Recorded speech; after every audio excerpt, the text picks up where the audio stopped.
इदानीं वेद स्वाध्यायो भविष्यति। अद्य यजुर्वेदस्य तृतीयोऽध्यायस्य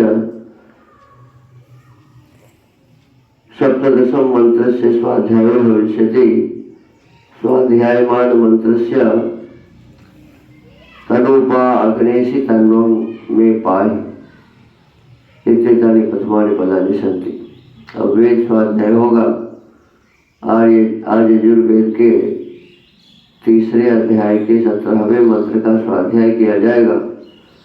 स्वाध्याय किए जाने वाले मंत्र के तनूपा अग्नेसि तन्वं मे पाहि प्रारंभिक पद है।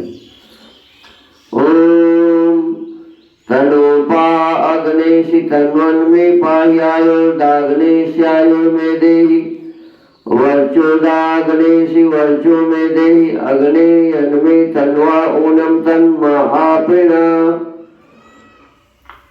इस मंत्र के ऋषि हैं तनूपा इत्यस्या वत्सार ऋषि अग्निर्देवता त्रिष्टुप छंदः दैवता स्वरा अथ ईश्वर भौतिकों की कुरुता इत्युपदिश्यते।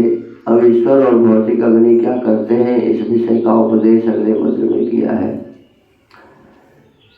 इसके पदार्थ हैं, हे अग्नि जगदीश्वर, यह जिस कारण आप तनूपा सर्वमूर्तिमान पदार्थों के शरीरों की रक्षा करने वाले असी हैं, इससे आप में मेरे तन्वं शरीर की पाहि रक्षा कीजिए। हे अग्नि परमेश्वर, आप आयुर्दा सबको आयु के देने वाले असी हैं, वैसे में मेरे लिए आयु पूर्ण आयु अर्थात 100 वर्ष तक जीवन दे दीजिए। हे अग्नि सर्व विद्या में ईश्वर,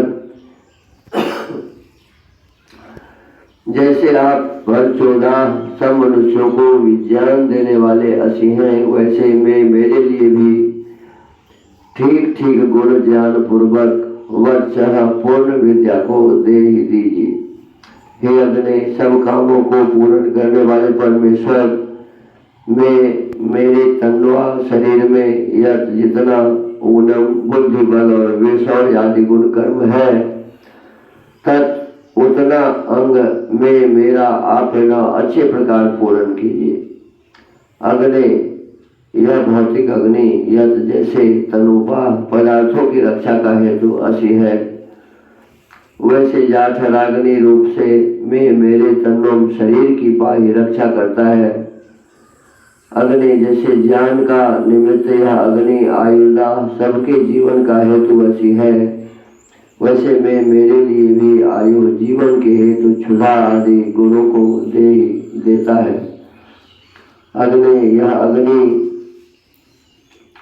जैसे वर्चोदा विज्ञान प्राप्ति का हेतु असी है, वैसे में मेरे लिए भी वर्चे विद्या प्राप्ति के निमित्त बुद्धि बलादि को दे ही देता है। तथा अग्नि जो कामना के पूर्ण करने में हेतु भौतिक अग्नि है, वह जितना में मेरे लिए तन्वा शरीर में बुद्धि आदि सामर्थ्य ऊनम कम है,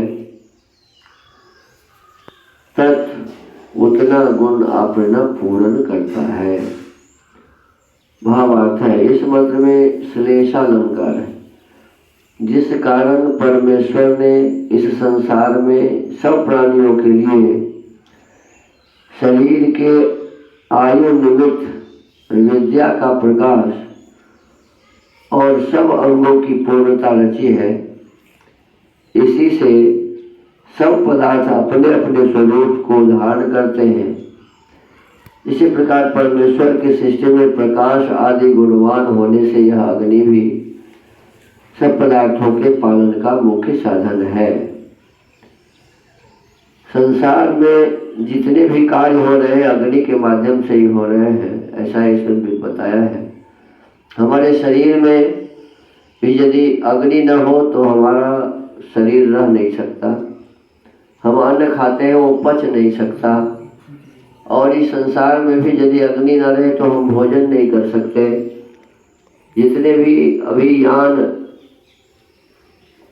बस रेल आदि चलते हैं, हवाई जहाज चलते हैं, मोटरसाइकिल आदि चलते हैं, सभी अग्नि से ही चलते हैं।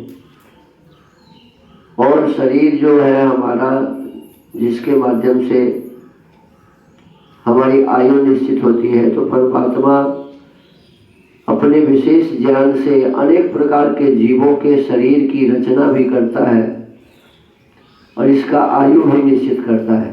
मनुष्य का आयु 100 वर्ष है, ऐसे अन्य जीव जंतुओं के भी आयु निश्चित है। किसी का 10 वर्ष, किसी का 5 वर्ष, किसी का 1 घंटा, किसी का 5 घंटा, किसी का 5 दिन। जैसे मच्छर आदि है, उससे भी छोटे कीड़े आदि हैं तो जन्म लेते हैं और फिर मर भी जाते हैं तुरंत तुरंत, ऐसा भी होता है। तो ये जीवों के कर्म के अनुसार परमात्मा ये सभी व्यवस्था करते रहते हैं। तो सभी परमात्मा के जो अनेक प्रकार के गुण हैं, उस गुणों के माध्यम से, अग्नि आदि के माध्यम से हमारा पालन होता है, पोषण होता है। वही परम ब्रह्म परमेश्वर ये सभी व्यवस्था हमारे लिए करते हैं। तो इसीलिए कहा गया कि प्रभु आप मुझे आयु दीजिए, आप मुझे ज्ञान विज्ञान प्रदान कीजिए, सब प्रकार से हमारा ये शरीर का जितना अंग है यह सब सुंदर हो, कार्य करने योग्य हो, जिसमें जो गुण की कमी है वो गुण हमारे भीतर में आ जाए, इस प्रकार से प्रार्थना इसमें की गई है। तो आज के स्वाध्याय के क्रम को ही विराम देते हैं। ओम